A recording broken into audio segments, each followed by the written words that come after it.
Oh yeah, getting into the featured reviews for episode 6 here on Disposable Arts.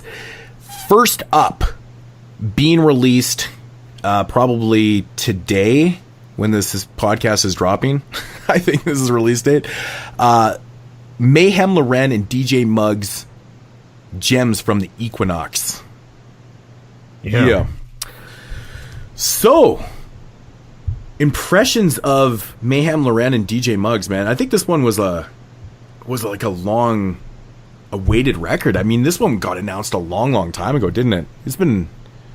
Yeah. Well, they did some work on Mayhem's last album together, and then I guess this has been a plan for over the last four years or so, from what I was reading. Yeah, I think really? they actually... Well, they were recording for like the last 4 years. Yeah. So, explain to me how this album came out so short then. They've been recording material for 4 years. I mean, that's a good question. You know, honestly, I mean, that's a big thing that one of the major problems I have with a lot of modern albums is that a lot of stuff just seems really, I don't know, just really fastly made. Mm-hmm. You know, a lot of albums come out today and they just feel like they were made over such a short period of time and things like that. I mean, this one right here, just, you know, the length and the breakdown of the record. I mean, there's 11 songs on it, and it runs 33 minutes long. And the construction of this album almost feels like a mixtape. If they're recording this over 4 years, it's actually quite interesting. Yeah. Maybe this is just part one. Maybe there's going to be like more Gems from the Equinox, part 2, coming out later down the line. Yeah, I don't really completely agree with you. Yeah, it definitely has a more mixtape feel than album to it. And especially since Meyhem Loren has put out so many mixtapes over the years, I thought that's what this is going to be. I didn't know it was going to be like an actual album, but it definitely has that feel. So, yeah, maybe he's going the way of Action Bronson, taking the mixtape into an album. Right. Well, you know, I mean, if this is recorded over 4 years, I mean, they did use some cohesiveness in the record. I mean, with the, I guess what you'd call them, like the dialogue outros. You know, the beat would change and they would have someone, you know, talking at the end of the end of the song. So it kind of makes it feel like a cohesive record, like there's actually like a concept to the album. But I mean, the length and the construction of the tracks makes me feel like this album completely has a mixtape vibe to it. There's a lot of songs. Yeah, and if you're someone that's like a big fan of hooks, you're not going to get that here at all. It's just verse, bam, see you later. Isn't this very reminiscent of the Ill Bill record that we reviewed a while ago? I think this is way ahead of that. No, not in quality. I meant in construction. Yeah, the way it's constructed, similar. Yeah. Not a lot of hooks, very, very short songs, a lot of features. It gets very similar to that, but in quality, this one is miles ahead of that piece of shit. So Meyhem Loren, an MC I've actually really liked for a long time, and DJ MUGGS. You know, DJ MUGGS, of course, the famous producer from Cypress Hill, man. And you know, I was a little bit surprised that this wasn't like a Meyhem Loren verse DJ MUGGS record. Because he had that really cool series going, you know, with the Genius and Planet Asia and Sick Jackin', and he did one with Ill Bill also. And this was supposed to be the 5th one. It's not dubbed as a verse record, so that was kind of disheartening for me right off the bat. I was like, damn, it's not a verse record. I'm like, where am I going to put this? It's kind of strange. I thought that was strange as well. Yeah, so I mean, I guess that's kind of what happens when you record something over 4 years. You just kind of change maybe the approach of it a little bit. I don't really know, to be honest, but so what's your guys' thoughts on the album? I mean, just break this down. I mean, first song, Camel Crush. For me, I didn't really love this track. It didn't really get me like hype for the album. You know, it was kind of like slow. It was just like all right for an intro, but I was expecting something to get me like more hype. The beat was cool. I didn't hate the beat, but I didn't love it either. I thought it was kind of just meh. Start off the album at least. I wanted something a bit more like, you know, I don't know, just to get me going, but I didn't get that. I get that, man. Yeah, it completely feels like an intro track. I don't know what it is with the initial mix down on the drums, but man, is when it kicks in, it's so distorted. I don't know if MUGGS did that purposely, because I'm pretty sure he did. He probably did. I mean, it's definitely something that DJ MUGGS has done in the past. But man, because it completely if the beat flattens out, like it's not over distorted throughout. It's just that initial hit, you know, that bass kick drum. It's just like, and it like sounds like it's distorted like crazy. But but yeah, I mean, this track feels like the intro track to the album. Does this album need an intro track when you only have 11 songs right in 33 minutes? Yeah, I don't think so. It is sort of like an intro that turned into a song, basically. It's kind of weird the way they did that. I liked it though. I thought it was pretty cool. Yeah, I like the way the vocals had like so much reverb on them. It's crazy. It's kind of had a psychedelic feel to it. It's a pretty cool track. Yeah, I mean, Meyhem Loren, you're not going to get like a lot of substance with Meyhem Loren. If you guys are familiar with Meyhem, I mean, he definitely rhymes about very similar stuff all the time. You know, he almost comes off like a battle rapper in a sense, even hardcore. You know, I don't really know how to classify Meyhem Loren sometimes. Yeah, right. Yeah, I'm not really like the biggest fan of Meyhem Loren. I'll just say that like off the bat, I've never been like out of that whole crew of like Action Bronson, Meyhem Loren. I'm sure I know there's more guys in there I'm forgetting. I think Mr. Motherfucking Esquire came up with those guys, but I know there's another guy in that crew which I can't. Oh, Shazil York, he was in that crew too. He's dope, man. He was. I loved him. He was my second favorite after Action Bronson, but Meyhem Loren was like my least favorite out of all those guys. And I think it's partially to do with like his voice. His voice is kind of just like, I don't know. It's like sleepy to me. There's nothing really there. Like, it's kind of like the intro. Nothing really like, you know, gets me going. Doesn't get me moving. It's kind of like just I feel like I'm gonna fall asleep literally. Yeah, I get that. I like his voice though, and on a lot of these tracks, I think Muggs kind of designed the tracks for him basically to make him sound good. I can see. Yeah, that. Yeah. Which DJ Muggs, which is he's known for doing that though, right? I mean, he's the one that created the whole Cypress Hill sound. I mean, when Cypress Hill was first coming up, like Be Real didn't sound like how he did. It was Muggs that basically told him to do that with his voice and stuff. And he's very much like Be Real dubs DJ Muggs as a real producer. He's not just a beat maker. He actually produces albums. Like he gives input on, you know, the lyrics and, you know, the way to come into a beat and do this and that and stuff. And it's pretty cool. Yeah. You know, he's not just handing out beats and going, hey, rhyme over this and that's it. You know, he's got a say in the outcome of the record. So yeah, it's cool. Yeah, that's cool. That's why it's cool when he does an album with somebody, you know that he's doing it with that person specifically. It's not just a guy making beats and then the guy chooses whatever beats he wants and they mail them off or whatever. Exactly.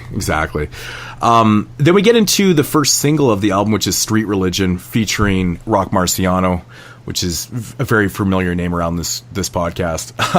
It gets brought up probably every show if we're not reviewing an album either. So as he should. Yes. This, I mean, right away. I mean, you recognize a sample in this track. It's from 5 Stair Steps.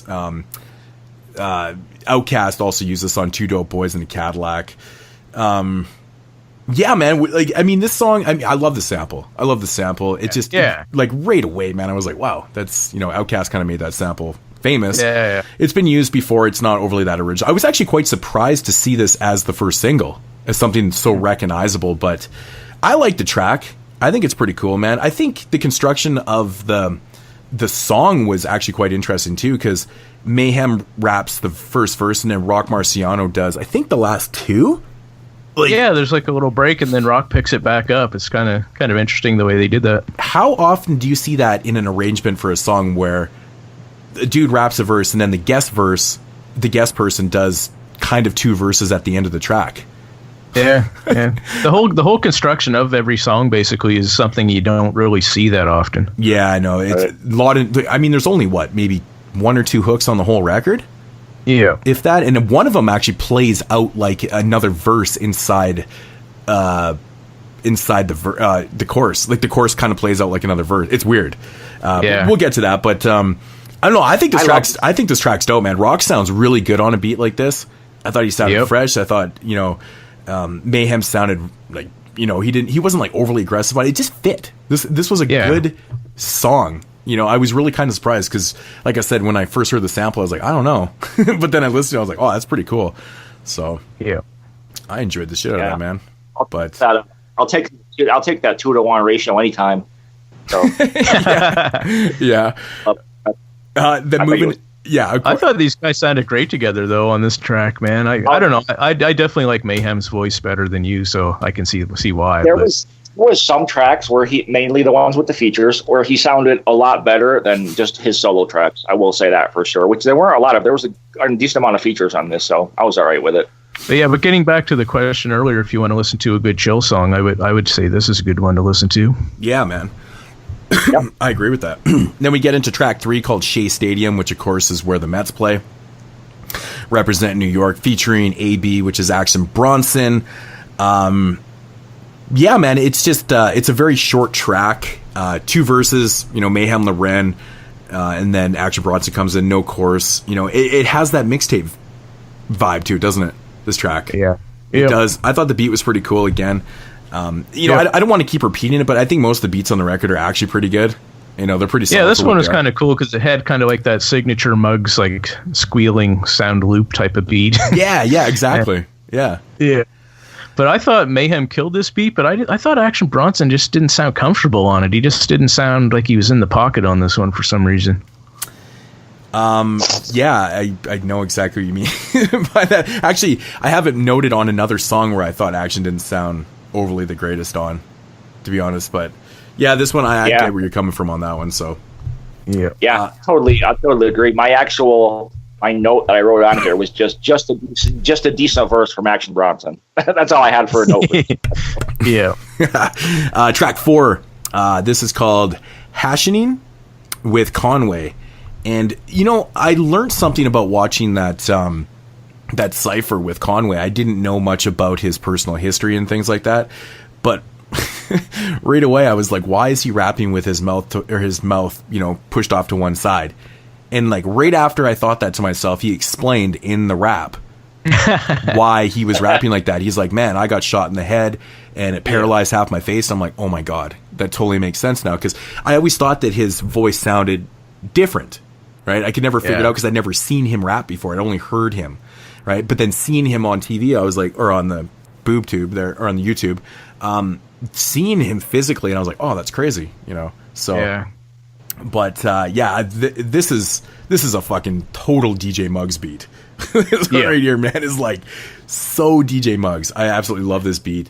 I don't know. I might get a little bit of hate for this, but I find that Conway, his lyrical content and just the way he projects his image, I feel like he's kind of this modern generation's 50 Cent. It seems like he's almost like the new guy. Yeah, I can see that. Yeah.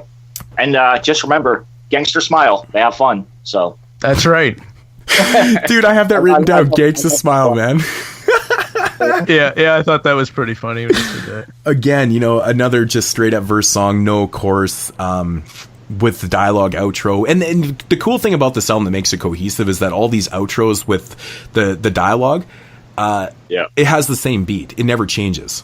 So it actually gives it complements each other from track to track, which is pretty cool. It's funny with these type of beats from MUGGS. I always get like this sort of like prehistoric party jam type of shit, like you can see Fred Flintstone getting down to these type of beats, I don't know why. It's like just the I don't know, man. Those type of MUGGS beats always just crack me up for some reason. I'm just like seeing Fred Flintstone eating a Brontosaurus burger, Wilma dancing in the background. Oh yeah, it's bizarre, man. Bizarre thoughts that come to mind. Nice. Yeah, man. Track 5, Aquatic Violence, featuring Mr. Motherfucking Esquire. This guy apparently does not want to have any mainstream success. And Sean P. I love this track. The track is so. Yeah, dude. Yeah. Exactly. First thing that came to mind when I heard this beat, I was like, "This is fucking underwater rhymes. This is what Digital Underground wanted to accomplish here." Yeah, this beat's very haunting. It's a very DJ MUGGS haunting type beat. Yeah, it's definitely underwater, man. It's so great. Sounds like it is for sure. Yeah. I thought all three of these guys ripped it too, man. I liked all the verses on this one. I thought Mr. Motherfucking Esquire was the weakest verse on here. I didn't dislike it or anything, but I really liked Mayhem and Sean P on this track, though. They really kind of stole the show for me. I don't know if it has anything to do with me not being overly familiar with Mr. Motherfucking Esquire. I feel silly saying his name every time. Like, is it just me, or like, is it awkward to say Mr. Motherfucking Esquire? Hey, man, who's bumping in your stereo? Mr. Motherfucking Esquire. I like it, man. I love this name. I think it's fucking amazing, Mr. Motherfucking Amazing. It fits his personality too. You know, it's like motherfucker. It really does. I mean, it's not as ridiculous. Shorty Shitstain. Shorty Shitstain has the worst name ever. I mean, that is by far the worst fucking hip hop name of all time. Or maybe Yak Balls. Yak Balls is pretty bad too. Yeah, Yak Balls is pretty bad. Yak Balls is a bad one. Yeah. But before we move on, my favorite quote from this song was, "My big booty bitch got mega buns. You squeeze one cheek. You gotta use both puns, not hands." Yeah, that's good shit. Yeah, totally. Like, and she said something like, "She looked good, but the pushy trash. She looked good, but I'm still gonna smash." Yeah. Amazing. That's good shit, amazing, man. Fucking right. That's Mr. Motherfucking Esquire. That's him. That's him right there. That's the kind of genius you could expect from the motherfucking Esquire. So exactly. You know, the construction of the track, man. It's, you know, verse to verse to verse, no hook. But it's entertaining, man. It's a good track. You know, it really is. I think it's actually one of the longer tracks on the album. It's over 3 minutes, so I think it is. And that's, you know, it goes to say this album's pretty short. Track 6, 151. This is the second solo track by Meyhem Loren on here, and it's duly noted, BM, because this album has 11 tracks and 7 songs have features on them. So Meyhem only does 4 songs on this album by himself. So that's why I actually noted 151 is the second solo track, which includes Camel Crush was the first one, which is the fucking intro. So 151, this one actually had a chorus in it. You know, it was, you know, Meyhem doing a little bit of a hook, you know.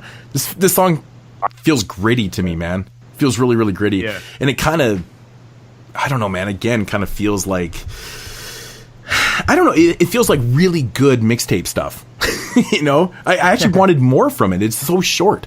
Like, I could have done with another verse. Yeah. And that's one thing with this record that's quite interesting, is that there's not a lot of Meyhem like, I mean, obviously he does probably at least 11 verses on here, but there's no songs where he does, like, you know, abundance of verses on it for a solo record. Right now, yeah, there really isn't. It's crazy. It's funny too, because with this song, I actually wish Be Real had been on this track, because this is just like this beat just sounded something like straight out of Black Sunday for me, man. I was like, oh man, Be Real should have been on this track. Like, the slow nasally flow on this, man, it would have been perfect. You know, that's interesting. I never really thought of that, but yeah, that's kind of cool, man. I love this beat. I completely agree with Jason on that. He would have been great. Just throw Meyhem straight up out of there. Just straight real track on here. I thought it was kind of interesting, the actual, the arrangement of this one too, because Meyhem just gives her in this one, man. He almost raps the chorus, just like it's almost combined with the verses. You know, I kind of it kind of reminds me of, like, remember when the Genius dropped Liquid Swords back in the day, where the beat never changed? The verse goes into the chorus in like one solid kind of line, like linear line. You know, it just, and I don't know, man. I always use that as like a reference point for some reason, but it's a cool track. Yeah, I liked it. I thought with Meyhem's flow on this, it was almost kind of sloppy, but it seemed like it was intentional. Like, he was just kind of like, it was almost, I don't know, it wasn't mumbling, of course, but it was getting to that point where he's just kind of da da da da da da da da. But it had a good flow to it with the beat. I thought it worked. Oh, everything went together quite well, actually. And another track where it has another dialogue outro, which lasts for a little bit too. So the song is actually a little bit shorter in reality. Yeah. But it was good though. I dug it. Track 7, War Drums, with Hologram and Benny the Butcher. I love that. That's just awesome. Benny the Butcher, man. Another verse for verse track. No hook, no outro. Beat was solid in this one. Another really solid MUGGS beat. Not as typical type stuff, but I thought it was really good though, man. Really good beat. What did you guys think of Hologram and Benny the Butcher on this? I thought they were both good. Yeah, man. I thought they were both pretty good actually also. Yep. Yeah, and this one had more of an old school type of flavor with the beat, I thought. But everyone sounded like they're just having a good time on this beat. Just, I don't know. I really enjoyed it. I really like the beat on this one, actually. Yeah, it was fucking awesome, man. Yeah.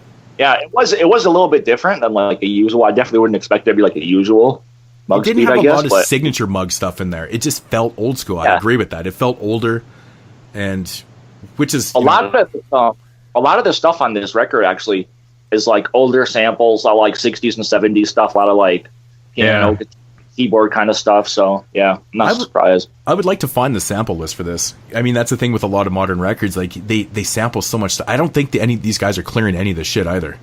Like I really don't. Probably not. I really don't, man. Like it's crazy because you can't find shit listed. You look in the albums and stuff, like they have no samples listed because they probably can't. Yeah, clear that shit, man. We're just gonna keep this under wraps. Yeah. I actually wrote down. I knew some of the samples on here. I don't think I wrote down that one in particular, but I could. I'd have to listen to it again to find the sample. I could probably find it though. Yeah. Yeah. I mean, track 8 here, Szechuan Peppers featuring Action Bronson and Hologram. Of course, Action Bronson is going to be featured on a track that has food in the title. Of course. It's all about that. Yeah, classic from Action Bronson there. Nothing but quality from him. I want to talk about naked night fights in bathhouses in Turkey, dipping razor blades in herpes. Amazing. Oh yeah, yeah. This right here is this track was made for Action Bronson. Like, this is perfect for him. Yeah. My whole team is Eskimo brothers, fucking these hoes like we were testing out rubbers. I know he's got some ridiculous lines in this song, man. Very typical. Just the way he comes in on this, and then he like stops, and then he starts up again. He's like, "Fuck this!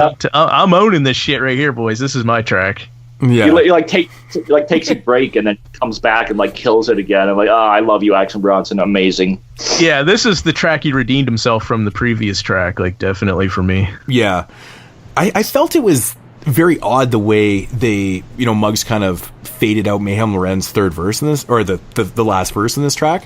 It kind of fades out and then it goes into like this really long dialogue outro that's like 50 seconds. It's like half the song. And I was like, really, this album's so short as it is. We're not getting a lot of Meyhem, and all of a sudden his vocals are being faded out. I'm like, what was the point of that?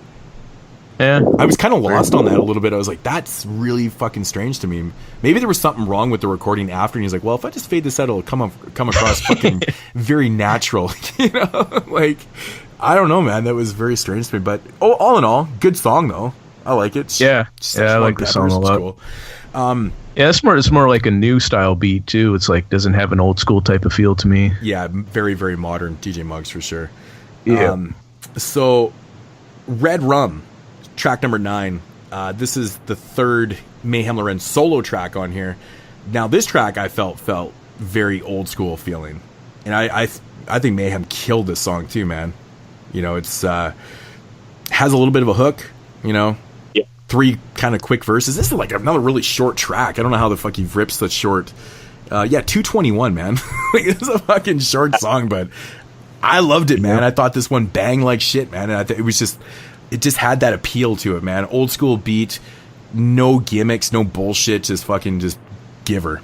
I loved it, man. Yeah, man. This beat took me back to the Flintstones again, man. It's the Flintstones MUGGS beats. That old school shit, yeah, man. Yeah, see, this one, though, it took me back to, like, if Fred was driving home after a hard day, he's at Slate Rock all day, he's just kicking back, throws this on, man. Fucking perfect. And surprisingly enough, even though it was a solo track, this was one of my favorites, actually, on the whole project. So I thought it was a really, really great track, so... Yeah, man. Yeah, I agree, man. No outro on this one. Track 10, Murder Rap, which I believe is a single right now. I think this is the second single off the record. So, this is they just put out one that for Assassins. Well, it's Assassin, whatever. With that just came out like what was it yesterday? I think. Okay, it's like the last day or two. That did get released. Okay, so this is the fourth and final solo track on the record for Meyhem. Dude, this beat is ridiculous, man. Like, you could tell MUGGS was sitting on this one, and he's like, okay, who can rip this? Who can fucking rip this beat, man? Like, this is a MUGGS banger right here. This is just, it's one of those beats that comes in hard as fuck. It's relentless. It never lets up. The beat just bangs from top to bottom. Meyhem kills it. I think this is the type of beat that Meyhem really shines on. Something a little bit louder and harder. I don't know, man. He comes off as like straight fire in this one. I love the arrangement of the verses too, man. Really good stuff, the way it's constructed. Awesome track, man. Really, really love this one. Yep, it's good stuff, definitely. I completely agree. I think he just kind of picked up right where he left off on the previous track and went, like you said, he went even harder. because this was, even though I don't like his solo stuff, but this, he wasn't like his usual rapping self. He really picked it up on this. So this was another one of my favorites. I'm like, I think he just rapped like this all the time. I would fucking love him, but. Yeah, man. Rounding out the record, track 11 called Tension, featuring Action Bronson and Be Real. This is another one of those verse to verse tracks, no hook, no bullshit. It's got a dialogue outro. It's very much like a lot of the same arrangement that we've had throughout the record. I think, Action Bronson was okay on this track. I didn't think he was overly the greatest on this one. I did like Be Real, man. He said actually a couple funny things when he was talking about pussy. Shit made me laugh, man. He had a couple really funny lines in this one, and I'm a big fan of Be Real, and it's cool that he still does shit like this, man, because he's always doing something. He's always, he just stays relevant all the time, but I thought it was a pretty solid track to end out the album. It's definitely a little bit lackluster, considering it just came after Red Rum and Murder Rap. It definitely feels like it's kind of downplayed a little bit, but it was still good. It's still good. So that rounds out the record. My overall thoughts on this album is that this is, usually I would get a little butthurt by something like this because, me, man, I like these production albums, one MC, one producer album. Like, first off, I love that, MUGGS, Meyhem, Loren. That's inviting to me. And I like these albums to have a little bit less features. I think that was one thing that brought it down for me, even though the features on this record were actually pretty damn good. I thought all the features were pretty decent. So it didn't actually affect my rating too much on it, because it actually was pretty cohesive. It kept it, even though it had that appeal of a mixtape, it still felt cohesive like an actual studio record, which is kind of interesting. You don't find this a whole lot. But the album's really short. 33 minutes, 11 tracks. It's such a short listen, man. I honestly wanted more. Well, there are a couple bonus tracks on the physical release. Are those actually on the physical release? Yeah. If you buy the album off of Soul Assassins, they have the bonus tracks on there. Okay, so is it just through them or something? Because I have this pre-ordered. I haven't actually got my copy yet. Yeah, I believe it is. If just from what I was reading on their site, I believe it is just if you get it from them. You get the 2 bonus tracks. Oh, okay. Shit. I'm not positive, but I mean, that's the way it was looking on their site. Yeah, because I saw the bonus tracks on there. I wasn't sure. I kept seeing official track listings that only had 11, and it wasn't even showing bonus tracks on anything else. And I was like, oh, shit, man.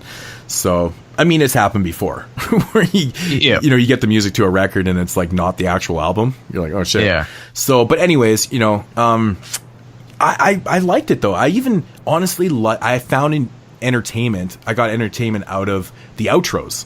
I liked the little soothing beat. I liked the dialogue. It was funny. It was good. It just kind of made me smile and shit. And, for people that don't like long albums, I recommend this album, man. Like, it's definitely got a lot of replay value. It does, man, because it's so short. You can just listen to the album and then listen to it again. Yeah, exactly. Like some albums, you just really don't want to do that because they're 50, 60 minutes long and you're spending half your fucking day listening to the album twice.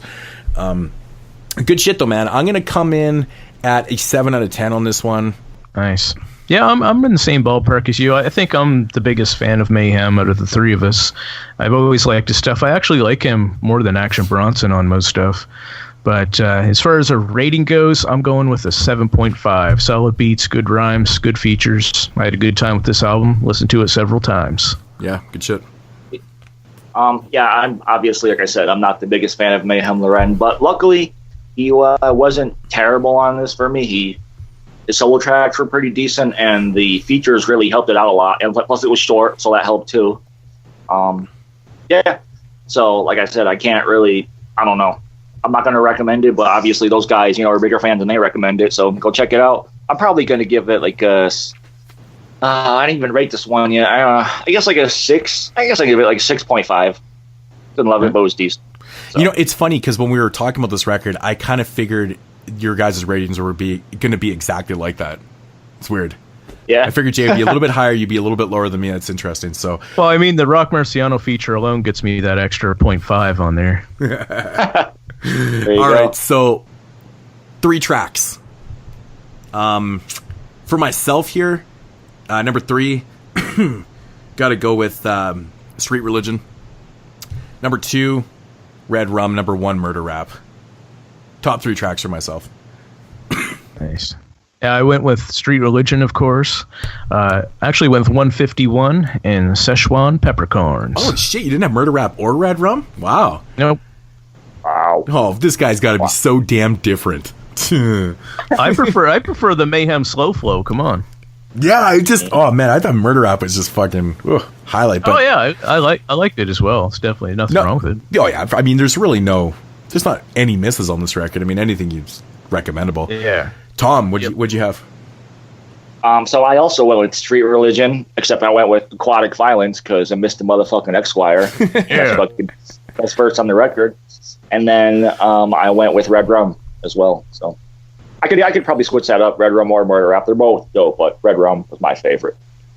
Interesting. I can't believe I'm the only one that had Murder Rap. That blows my mind. Yeah. That blows my mind. Your shitter is blown.